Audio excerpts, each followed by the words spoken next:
तुम्हें ये मनुष्य का जो देह मिला ये केवल कृपा से मिला है।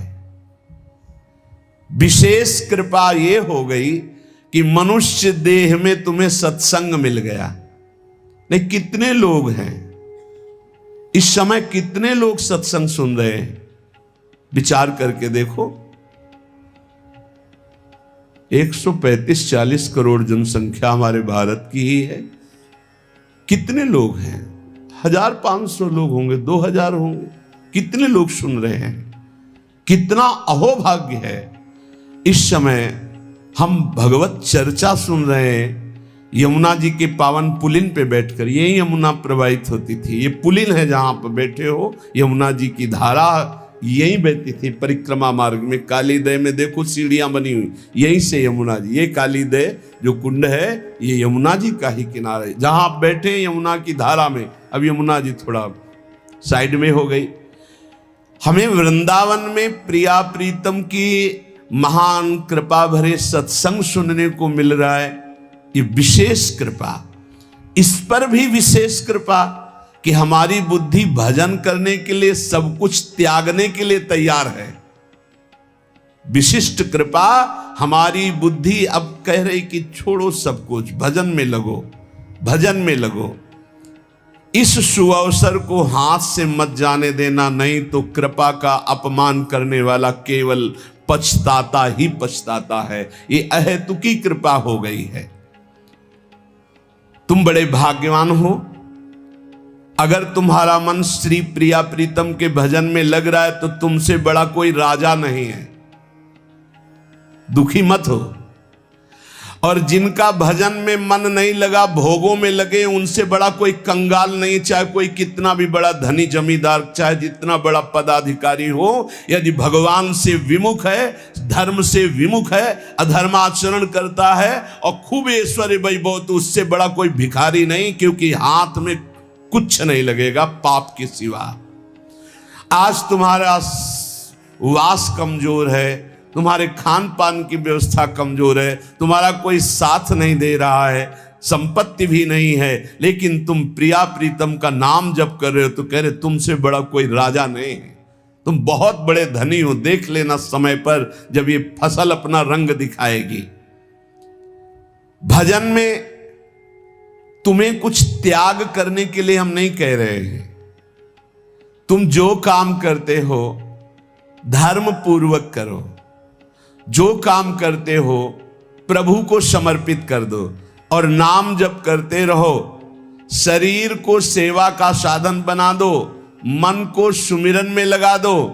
आप देख लेना, अगर अहंकार नहीं करोगे तो तुम्हारा बेड़ा पार हो जाएगा।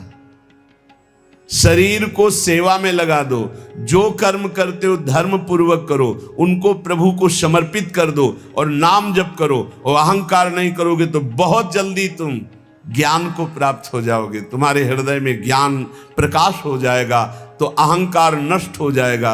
अहंकार नष्ट होते ही भगवत तत्व का बोध हो जाता है। देखो, तुम्हें कहीं भागने की जरूरत नहीं है। मन की दिशा जो भोगों की तरफ है, उसे मोड़ करके प्रभु की तरफ लगानी है। तुम्हें जो ही प्रभु की तरफ अपने मन को, अपने मुख को मोड़ा, तो बिना साधन किए करोड़ों जन्मों के पाप नष्ट हो जाते हैं। सन्मुख हो ही जीव मोहि जब ही, जन्म कोटि अघ नाशो तब ही। जे ही जीव भगवान के सन्मुख हुआ, मन को मोड़कर प्रभु की तरफ किया, राधा राधा, करोड़ों जन्मों के पाप नष्ट होने लगते हैं। जिनका भोगों की ओर मन है, चिंता, शोक, भय, दुख, जन्म मृत्यु ये नहीं हटेगा। चाहे जितना रुपया जमा कर लो, चाहे जितना भोग लो, चिंता, शोक, भय, मृत्यु ये तुम्हें सताते रहेंगे। नरक के निंदनीय गर्त में तुम्हें गिरना पड़ेगा, महान दुख भोगना पड़ेगा। इसलिए तुम पर भगवान की कृपा हो गई है। मनुष्य शरीर सत्संग भजन की महिमा। अब आप अपने ऊपर कृपा कर लो कि भजन में मन को लगाओ। विश्वास करो, अपने को जो भजन में लगाता है मानो पग पग पर अपनी सुरक्षा कर रहा है, पग पग पर अपने को सुख की तरफ ले जा रहा है। और जो अपने मन इंद्रियों को भोगों में लगा रहा है तो पग पग पर अपने को फंसा रहा है, वो दुख भोगने की तरफ जा रहा है। देखो, भगवत कृपा बरस रही है, सब तरफ से कृपा बरस रही है, तुम्हारे ऊपर अपार कृपा हो गई है। बस तुम इस कृपा का परिचय करो और इस कृपा के परिचय को प्राप्त करके डूब जाओ। हमारे ऊपर अपार कृपा श्री जी की। भगवत प्राप्ति के लिए ये बहुत अनिवार्य है कि इस कृपा का आदर करो। जो जो आपके ऊपर कृपा हुई उसको वर्ण करो। कितनी कृपा। ये देखो, वृंदावन में बैठ करके भगवत चर्चा, कथन, श्रवण, नाम कीर्तन, पद गायन, संत दर्शन, भगवत दर्शन, कितना सौभाग्य। जगत को सुधारने वाली बात भी अपने मन में मत लाओ। तुम ठेकेदार नहीं हो जगत के, पहले तुम सुधरो तब बात समझ में आएगी। तुम्हारा सुधार हुआ कि जगत को सुधारना नहीं, ये सब भगवत स्वरूप है। पहले तुम सुधरो। और प्रायः ये होता है कि हम जगत सुधारने की बात, जहां थोड़ा परमार्थ बना तो हम दूसरों को सुधारने की बात सोचने लगते हैं। पहले तत्व तक पहुंचो, पहले बोध प्राप्त करो, नहीं तो बीच में अगर पूरे सच्चे खिलाड़ी नहीं हो तो माया के पार्षद टांग मार के अपने पक्ष में गिरा लेंगे और तुम अपने पक्ष में पहुंच नहीं पाओगे। इस जगत को प्रभु स्वरूप समझो और अपने आप को प्रभु के चरणों में न्यौछावर करके चुपचाप दीन बन के अपने को छुपाते हुए दीन बंधु के सुमिरन में खो जाओ। जो थोड़ी भक्ति करके लोगों में परिचय बनाना शुरू कर देते हैं कि मैं भगत हूं, मैं अमुक अनुष्ठान कर रहा हूं, मैं अमुक अमुक साधना कर रहा हूं, बिकने लगते हैं। याद रखो, वो प्रभु की प्राप्ति के पथ से बहुत ही भटक जाते हैं। प्रभु के प्रेम रंग को प्राप्त करने के लिए जब तक भगवत प्राप्ति ना हो जाए तब तक परिचय को छुपा के रखना चाहिए। अपना परिचय कोई न जान पावे कि मैं कौन हूं, क्या हूं, कैसा हूं। जितना तुम परिचय छुपाओगे अपना, उतना परिचय प्रभु अपना प्रकाशित कर देंगे आपके सामने। और जितना आप अपना परिचय बढ़ाओगे उतने प्रभु अपना परिचय छुपाते चले जाएंगे। सिद्धांत को समझ लो। जितना आपका परिचय छुपेगा उतना ही आप अपना परिचय प्रकाशित कर देंगे, और जितना आप अपना परिचय प्रकाशित करेंगे उतना ही आप अपना परिचय छुपा लेंगे। प्रभु याद रखो, तुम्हारे ऊपर कृपा निरंतर बरस रही है। कृपा चारों तरफ से घेरे हुए है। कोई क्षण भी ऐसा ना जाए जिसमें तुम कृपा सिंधु प्रभु का विस्मरण कर दो। स्मरण परायण रहे, एक भी क्षण स्मरण के बिना ना जाए। कोई भी क्षण ऐसा नहीं जिसमें तुम विस्मरण करो।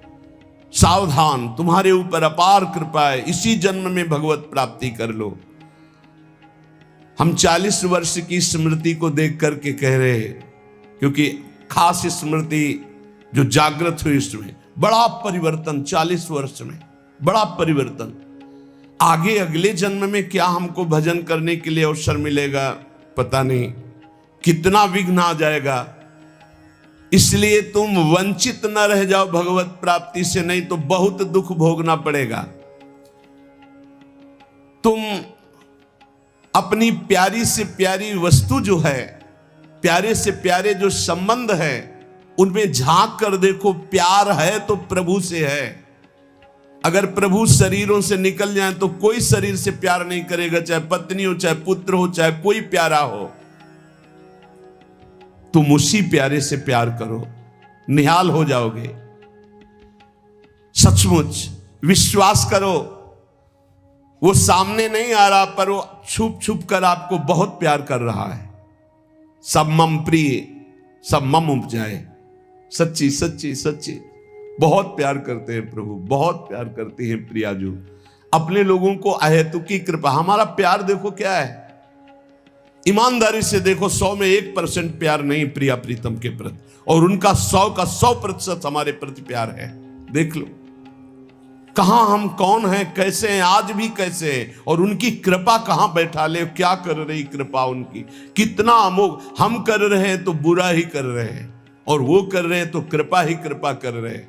हम सो ना बिगाड़न को, तो सो ना समारन को, तो ही मोई परी होड़। जब ये बात हम देखते हैं तो रोना आता है, कहां उनकी अपार कृपा और कहां हमारी नीचता। वो अज्ञात रूप से आपको बहुत प्यार करते हुए हर समय आपको दुलार कर रहे हैं। वो तुम्हें कभी एक क्षण के लिए भी नहीं छोड़ते। तुम केवल निरंतर स्मरण करो तो तुम्हें दिखाई देगा कि उनका परम अभय कर कमल तुम्हारे सर पर रखा हुआ है। अब किसके आशीर्वाद की मांगने की जरूरत है? तो आप पूछेंगे कि यदि इतनी बात आप कह रहे हैं कि हमारे को चारों तरफ से भगवान की कृपा घेरे हुए है, हमारे ऊपर भगवान का अभय वरद हस्त है, तो फिर मैं जल क्यों रहा हूं, मेरे अंदर जलन क्यों है, हृदय क्यों नहीं शीतल हो जाता? दिन रात हृदय में शोक है, विषाद है, चिंता है, आग की तरह जल रहा, चैन नहीं मिल रही है। ये क्या कृपा है आपकी? ये क्या आपका अभय वरद हस्त है? आप कह रहे हो सब पर कृपा है, तो मेरा तो हृदय जलता रहता है, मेरा तो हृदय विषाद चिंता शोक से युक्त रहता है। उत्तर यह है, ना आग है ना जलन है, तुम समझ नहीं पा रहे हो, तुम्हारी उल्टी सोच की जलन है, तुम्हारी उल्टी समझ के कारण ये जलन है। अगर समझ जाओगे तो निहाल हो जाओगे। तुम्हारी उल्टी चाल है, दुख की तरफ चल रहे हो, असत का चिंतन कर रहे हो, जो जलन है उसका चिंतन कर रहे हो, उसमें फंसे हो, इसलिए जल रहे हो। क्या होगा इतनी संपत्ति से, क्या होगा इतना हो जाए तो? आज तक कोई ऐसा मिला हो कि हाथ उठा के भगवान से कह दिया हो कि बस अब मत देना, संपत्ति हमारे लिए पर्याप्त है? कभी नहीं। 100 तो हजार, हजार तो लाख, लाख तो 10 लाख, 10 लाख तो करोड़, करोड़ से अरब, अरब से खरब। कितना मर जाओगे, एक चवन्नी तुम्हारे हाथ नहीं जाएगी, 25 पैसे हाथ नहीं जाएंगे। बस ये सोच तुम्हें नरक ले जाएगी, तुम्हारी दुर्गति कर देगी। यही तुम्हारे जलन का कारण है। जलन का कारण भगवान नहीं है, जलन का कारण और कोई व्यक्ति नहीं है, जलन का कारण आपकी सोच है, आपका चिंतन है, आपका भाव है। इसी भाव को, जो मलिन भाव है, भगवत भाव में लगा दो, अभी आनंद में डूब जाओगे। आपका चिंतन। 2 ब्राह्मण बैठे हुए थे पास,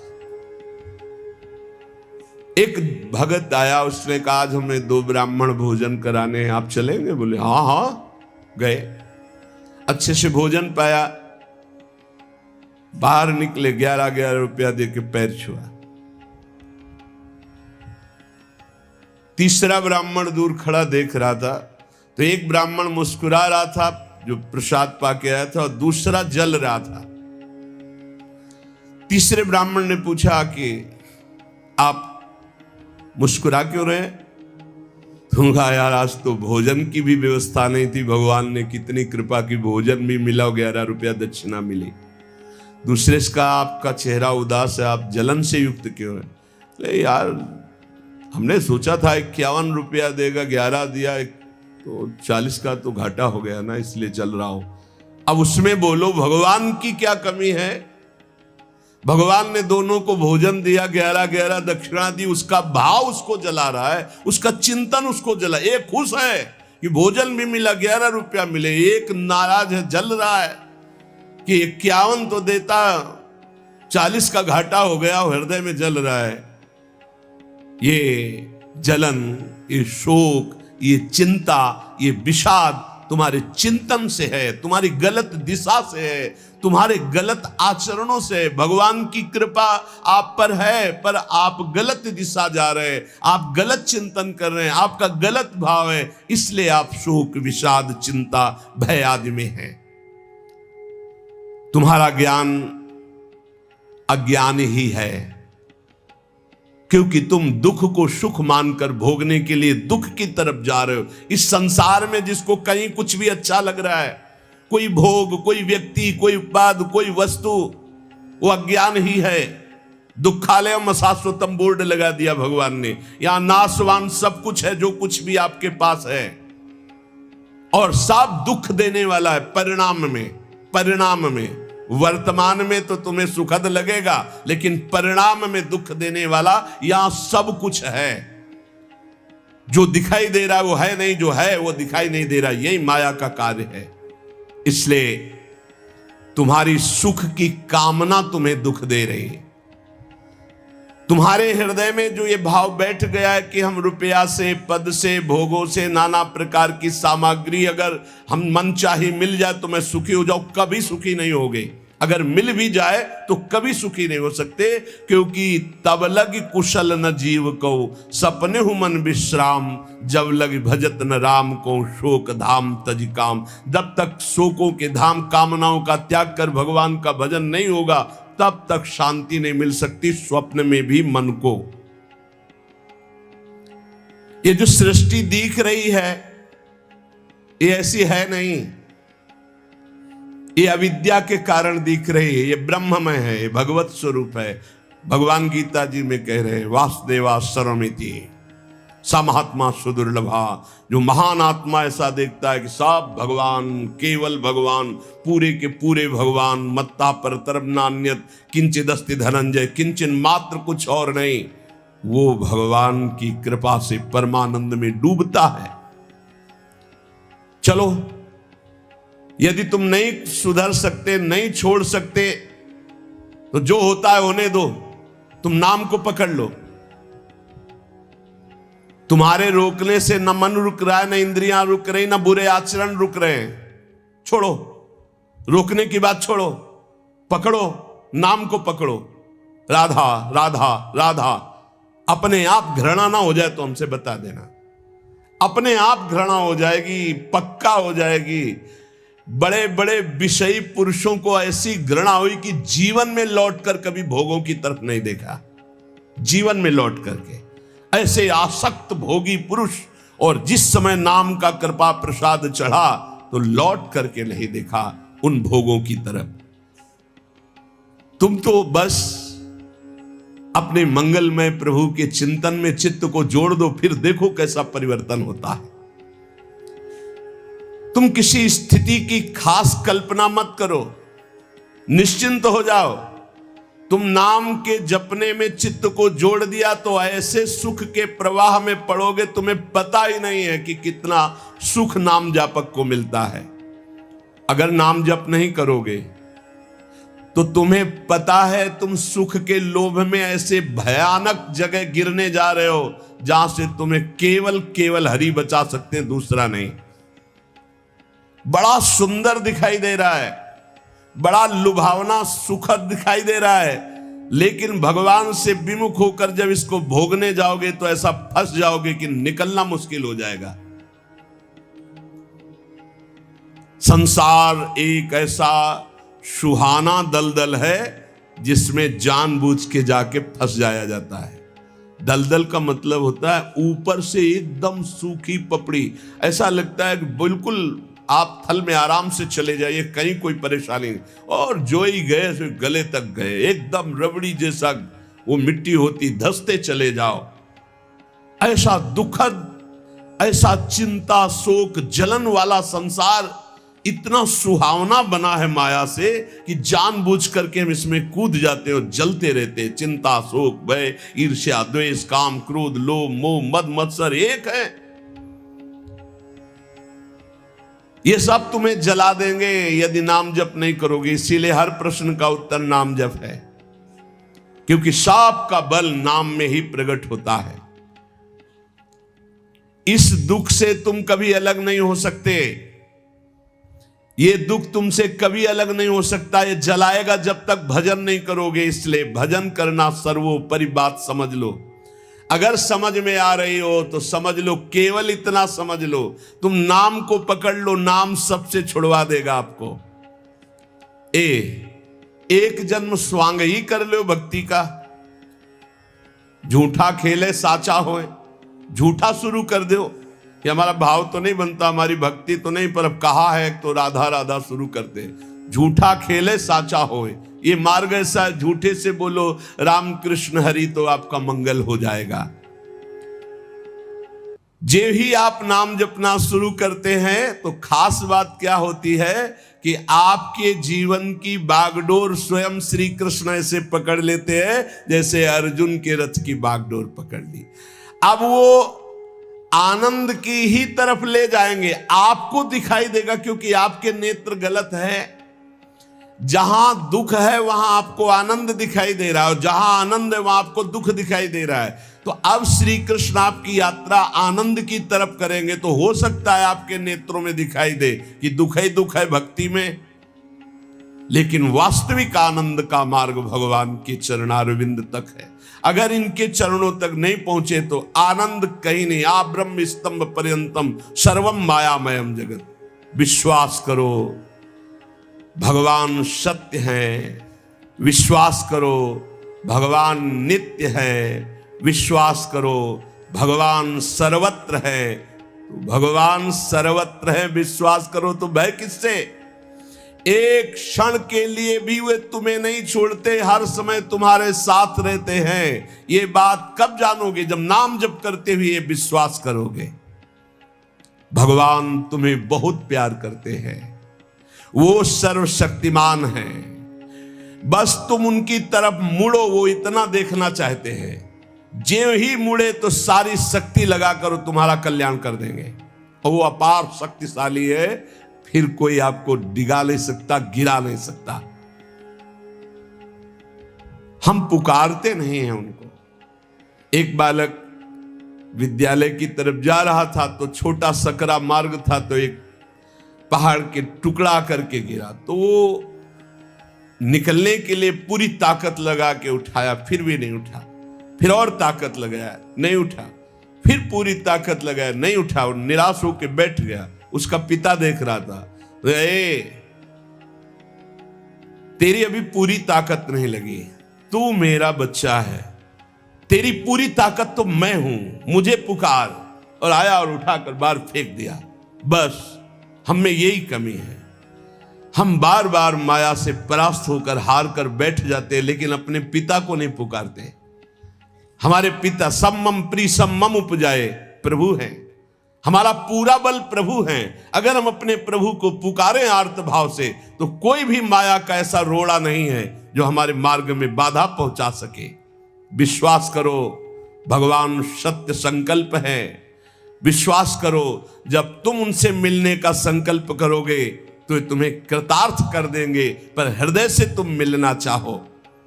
तुम उन्हें चाहोगे तो तुम्हारी क्षुद्रता, तुम्हारे पाप, तुम्हारे ताप, तुम्हारी कलुषित जड़ मति मन, ये सब निर्मल हो जाएंगे।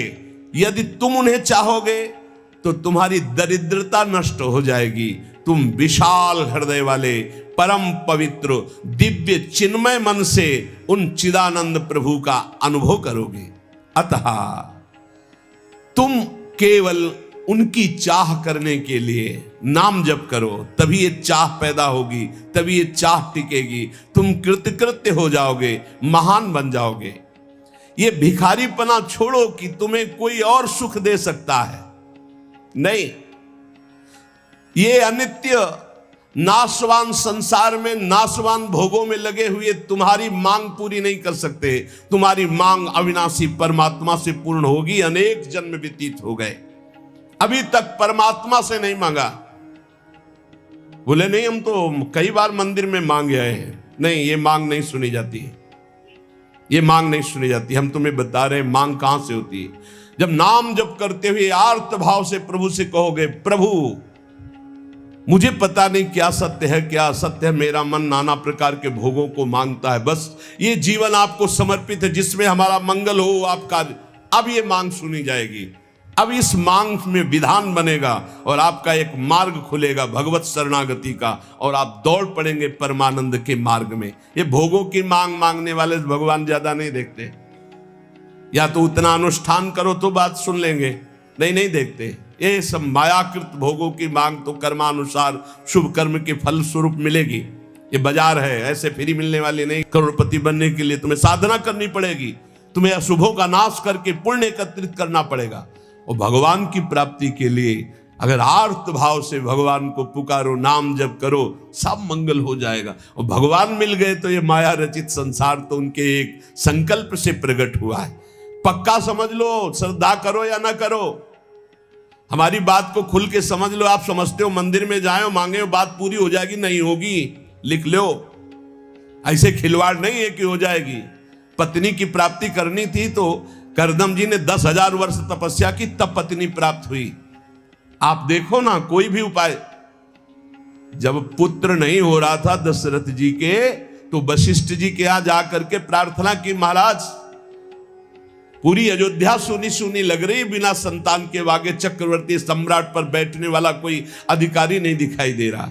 तब श्रृंगी ऋषि वशिष्ठ बुलावा, श्रृंगी ऋषि को बुलाया, भारी अनुष्ठान किया गया पुत्रेष्टि यज्ञ का। और उसी यज्ञ में श्री भगवान के प्रादुर्भाव होने का संयोग बना, खीर प्रकट हुई और उसे विभाजित किया गया। 4 पुत्र हुए, भगवान श्री राम, लक्ष्मण, शत्रुघ्न, भरत जी। क्या अद्भुत तो अनुष्ठान भगवान ने ये दिखाया। आप इतिहास पढ़कर देखो, शास्त्र पढ़कर देखो, कामना के लिए तप किया गया है, कामना के लिए उस प्रकार के शुभ अनुष्ठान किए गए। और अगर निष्काम भाव से भगवान की आराधना करो तो योगक्षेमम वहाम्यम, मांगना नहीं पड़ेगा, आगे से आगे वो व्यवस्था करते जाएंगे, आगे से आगे व्यवस्था करते जाएंगे। हम तुम्हें कैसे बतावे, पग पग पर वो उनकी कृपा ऐसे बरसती चली जाती, कैसे कैसे बताए। जहां ऐसा कैसे होगा, ये हमारे सामने प्रश्न आया कि उसका उत्तर उसके पास पहुंच जाता है। हो गया, ये हो गया। प्रश्न हुआ कैसे होगा, और वो हो गया। अरे करतुम अन्यथा करतुम, हम प्रभु की शरण में हैं, उनके वचन कभी झूठे हो सकते हैं। कहते हैं अनन्यश्चिन्तयन्तो माम ये जनाः पर्युपासते तेषां नित्याभियुक्तानां योगक्षेमं वहाम्यहम्, मैं स्वयं वहन करता हूं, अप्राप्ति की प्राप्ति कराता हूं, क्षेम की रक्षा करता हूं। किनको? जो केवल मेरा चिंतन करते हैं। फिर आपको चिंता की बात नहीं, और आप चिंतन नहीं कर रहे, मनमानी भोगाचरणों में उतरे हुए हैं, और आप चले गए मंदिर के, भगवान हमारी कामना पूर्ति नहीं होगी, पूर्ति हमारी बात मान लो, उसके लिए अनुष्ठान करना पड़ेगा उस कामना के अनुसार। अच्छा, दूसरे लोग होते हैं, जैसे किसी लेबर से कहा जाए तुम्हें 500 रुपया देंगे, शाम तक ये काम हो जाना चाहिए, बोले जी साहब, ऐसे भगवान से बात करते हैं। प्रलोभन भगवान को दे रहे हो, घूस दे रहे हो, तुम्हें 56 भोग लगा देंगे, तुम हमारा एक काम कर दो, ऐसे होता है? नहीं। जब कोई बात कहनी है तो हृदय से, आर्त भाव से, नाथ मैं आपका हूं। अपने पिता को कोई घूस देता है, मां 100 रुपया देंगे बाल भोग बना दे, कभी ऐसा कहा है आपने पिता से? कभी लाओ 500 रुपया, हमें जरूरत है, अरे नहीं देंगे, रोज मांगता है, अरे देना पड़ेगा, बाप के सिवा हमारा कोई है नहीं, तो हमको चाहिए, अब आप दो, पापा आपको देना पड़ेगा। ऐसे या तो संबंध से मांगो, भगवान से संबंध है, संसार में भगवान से संबंध नहीं है, तो भगवान नौकर नहीं तुम्हारे, भगवान भगवान है। अरे अखिल कोटि ब्रह्मांडों के मालिक है वो, अनंत ब्रह्मांडों का भरण पोषण करने वाले तुम्हारे कैसे बच्चे हो? तो कैसे बच्चे हो? अपने पिता से, अपने प्रभु से, अपने सखा से, अपने प्राण प्रीतम से कैसे तुम बात करते हो? या तो संबंध रख के बात करो, या फिर उतना साधना करो, तब तो कामनाओं की पूर्ति। साधना हो रही भोगों की, मनमानी भोगाचरण, धर्म विरुद्ध आचरण, और भगवान से जाके मांगोगे तो फिर बोले हमारी अश्रद्धा हो गई, हमारी कामना की पूर्ति नहीं की भगवान ने। तुम्हारी अश्रद्धा से क्या फर्क पड़ता है? आकाश पे अश्रद्धा करोगे तो क्या फर्क पड़ जाएगा? आकाश पे श्रद्धा करोगे तो क्या फर्क पड़ जाएगा? तुम्हारा भाव, आकाश तो बहुत दूर है, तुम छू भी नहीं सकते, ऐसे वो परमात्मा निर्लिप्त निरपेक्ष, तुम्हारे किसी भाव से वहां फर्क नहीं पड़ता। हाँ, तुम्हारे पे फर्क पड़ जाएगा, भाव करोगे तुम्हारा मंगल हो जाएगा, अभाव करोगे अपने आप नष्ट हो जाओगे। विश्वास करो, भगवान सत्य संकल्प है, कृपा की मूर्ति है, कृपामयी है, प्रभु मूर्ति कृपामयी है। पर यह विश्वास तभी जब नाम चल रहा है, हमारी बात मान लेना, बिल्कुल हृदय से कह रहा हूं, पूरे जीवन की बात, सार बात कह रहा हूं। पायो नाम चारु चिंतामणि, उर करते न खसई हो, अब लो नसानी, अब ना नसई हो। ओहो, अब मिल गया है चिंतामणि। चिंता माने चिंतित पदार्थों को प्रदान करने वाली चिंतामणि। क्या बोले? नाम। नाम रूपी सुंदर चिंतामणि मिल गई, अब छोड़ूंगा नहीं। राधा राधा राधा राधा, हृदय रूपी हाथ से अब इस चिंतामणि को नहीं जाने दूंगा, अर्थात हृदय से निरंतर नाम जप करूंगा।